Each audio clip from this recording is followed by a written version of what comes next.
Bonjour à tous, très heureux de vous montrer effectivement ces mix entre data et art ce matin. Donc, je suis président de Bright. Et chez Bright, on considère que les data, les algorithmes, le code sont un peu des nouveaux pinceaux pour les artistes. Et donc, on travaille avec cette nouvelle génération d'artistes au service de la communication des marques. On travaille avec une vingtaine de grands groupes qui ont compris justement tous les avantages qu'ils pouvaient avoir à travailler avec cette catégorie d'artistes qui proposent une vision d'auteur, un pas de côté, une vision originale sur l'utilisation, en l'occurrence des data et sur bien d'autres choses. Donc voilà, je vous invite à voir sur notre site nos opérations. Je vais vous en présenter quelques-unes, entre autres ici. J'aimerais commencer en vous disant qu'on vit quelque part une espèce de renaissance artistique. Il y a 5 siècles, pendant la Renaissance, c'était les évolutions en physique, en mathématiques, qui ont permis aux artistes de s'exprimer différemment, de proposer de nouvelles visions du monde. Et aujourd'hui, avec les data, les algorithmes et l'intelligence artificielle, eh bien, les artistes s'approprient ces nouvelles technologies pour proposer de nouvelles manières de raconter des histoires. Et vous allez en voir quelques-unes ici. Par exemple, avec cette création de Nazia Mestaoui qui utilise une data très particulière, qui est celle de vos pulsations cardiaques. Donc l'idée, c'est d'utiliser sur son smartphone, de récupérer la pulsation de votre cœur, puisque le gyroscope est suffisamment sensible pour récupérer tout ça, la transformer en data, envoyer finalement une plante qui va, pendant la COP21, générer une plante virtuelle sur la Tour Eiffel, pour ensuite, en collaboration avec des ONG, planter une réelle plante, en l'occurrence en Amazonie. Donc on passe comme ça d'une pulsation cardiaque à une data, à une plante virtuelle créée par l'artiste, jusqu'à une véritable plante plantée en Amazonie. Ou encore cette expérimentation qui vous montre finalement des centaines, des milliers de social feeds pour voilà, justement montrer ce que finalement représenter un peu l'invisible des données à travers une installation artistique immersive. Alors il y a quelques thématiques comme ça qu'on a choisies. La première, c'est la data qui est immatérielle, qui devient physique, avec cette création qui s'appelle Sopen Milk et qui permet d'appréhender, de voir, de visualiser, d'entrer en interaction avec des tweets. Donc là, l'idée, c'est de récupérer des tweets en temps réel, de voir leur degré d'influence sur le réseau, le nombre de retweets, de favoris. Ça génère une création qui est assez sublime visuellement et avec laquelle on peut interagir à travers cette installation. Il y a aussi cette création qui s'appelle 100 hours per minute, qui est en fait, souvent on nous dit voilà, il y a des milliers d'heures qui sont uploadées sur YouTube, sur Vimeo, etc.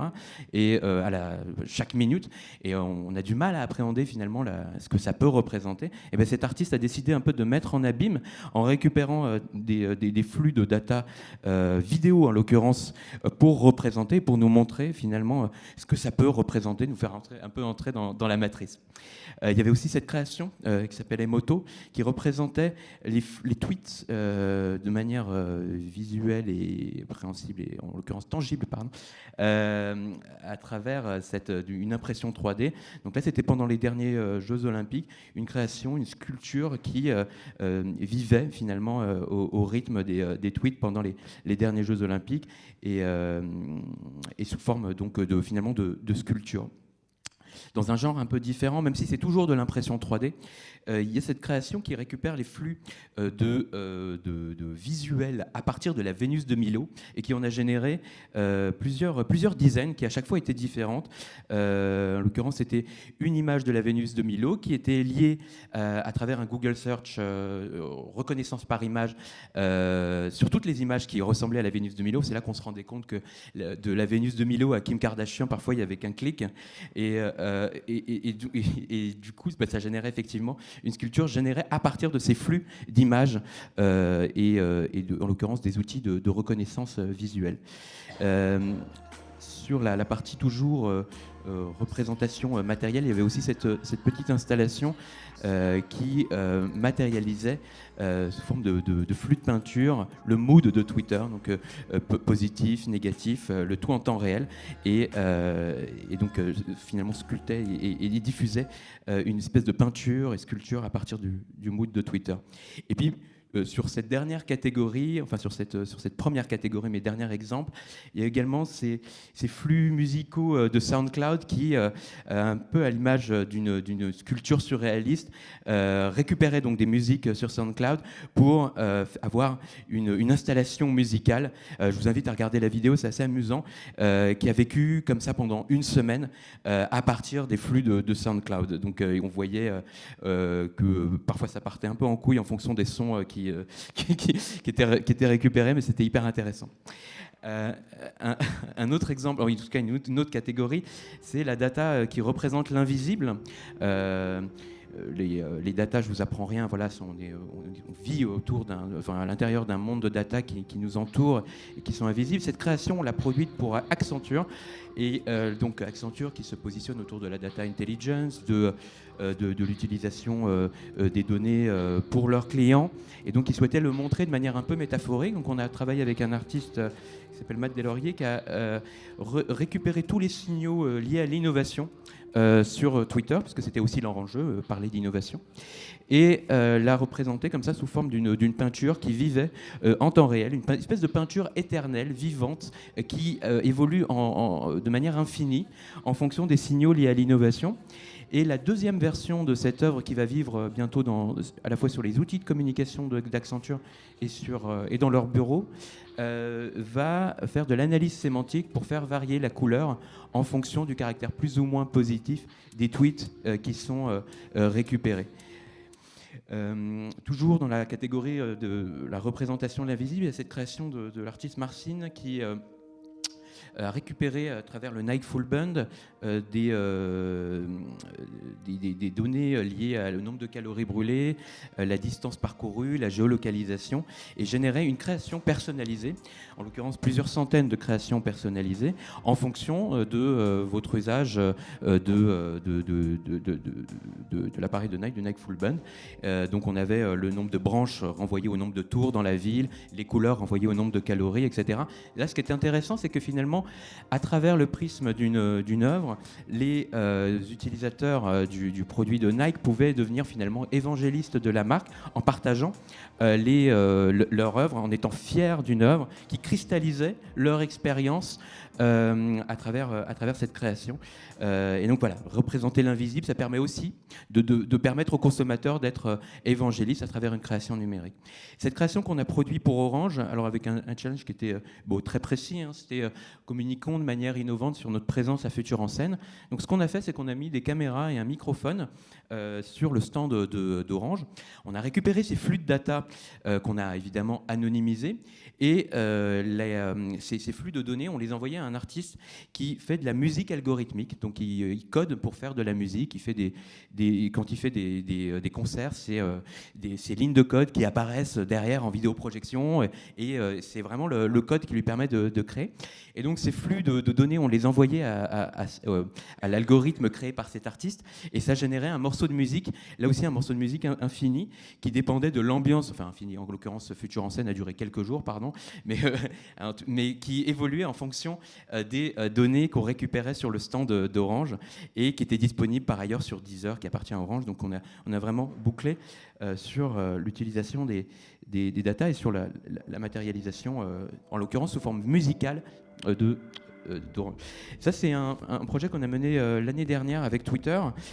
Pendant la Museum Week, on a permis finalement au musée d'avoir une représentation visuelle de leurs data. Donc on avait récupéré 5-6 data clés, en l'occurrence la couleur de la profil picture, qui avait une influence sur leur œuvre, sur l'artwork, sur la sculpture, le nombre de tweets échangés, envoyés, l'année d'inscription, qui avait une incidence également sur la taille de la sculpture. Les petites flèches que vous voyez autour, ce sont également les hashtags Museum Week en temps réel. Et donc les 2200 plus grands musées du monde, du musée du chocolat jusqu'au MoMA, avaient leur propre sculpture, et qui leur permettait, à travers le prisme de leur data, de communiquer autour de la Museum Week. Alors il y avait beaucoup de choses à dire pendant la Museum Week, c'était un très bel événement, mais il y avait aussi cette création qui leur permettait de prendre la parole et de cristalliser finalement leur data sur Twitter à travers une œuvre numérique. Et il y a également cette création qui s'appelle Phantom Terrence, qui en fait récupère à travers des objets connectés, les ondes autour de nous, les ondes Wi-Fi, les ondes Bluetooth, etc. Et propose une forme de matérialisation. Voilà, il y a beaucoup d'enjeux, beaucoup de débats autour des ondes, autour de nous. Et finalement, pouvoir les représenter et matérialiser cet invisible-là, c'est aussi le parti pris de cet artiste qui souhaite nous sensibiliser sur cet aspect-là. La data, c'est aussi un outil créatif pour les artistes. Le data art, c'est un peu, d'une certaine manière, une nouvelle école d'art, puisque, comme vous avez pu constater, les artistes utilisent beaucoup la data comme un matériau plastique, quelque part, pour s'exprimer.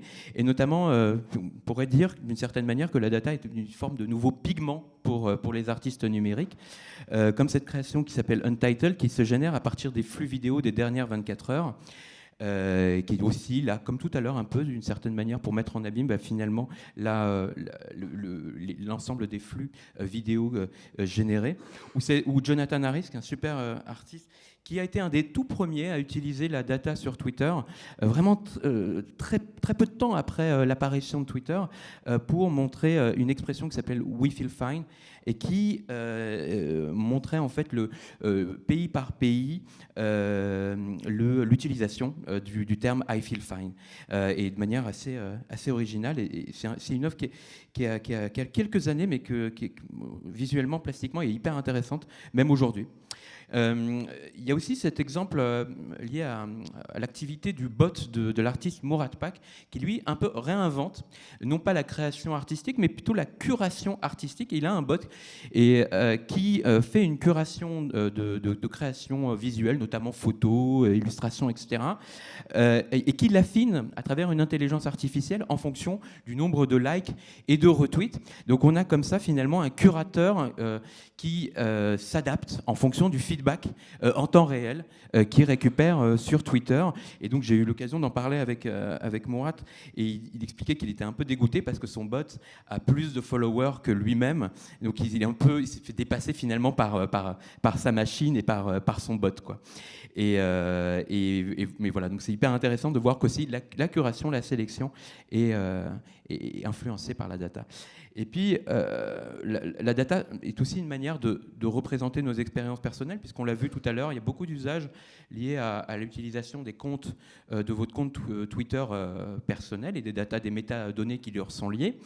Et on pourrait se demander, par exemple, si à l'avenir, avec tout ce qu'on voit là, s'il ne pourrait pas y avoir finalement des œuvres personnalisées, des espèces de création, finalement, une édition limitée plus, puisqu'elle ne serait générée que pour vous, d'une certaine manière, à partir de vos datas, votre historique sur les réseaux sociaux, votre passé, vos goûts, vos sentiments. J'ai eu l'occasion d'exprimer cet exemple à une école d'art à Zurich, assez traditionnelle, assez conservateur. Ça a fait hurler les gens parce que, d'une certaine manière, c'était un peu l'inverse d'une vision d'auteur.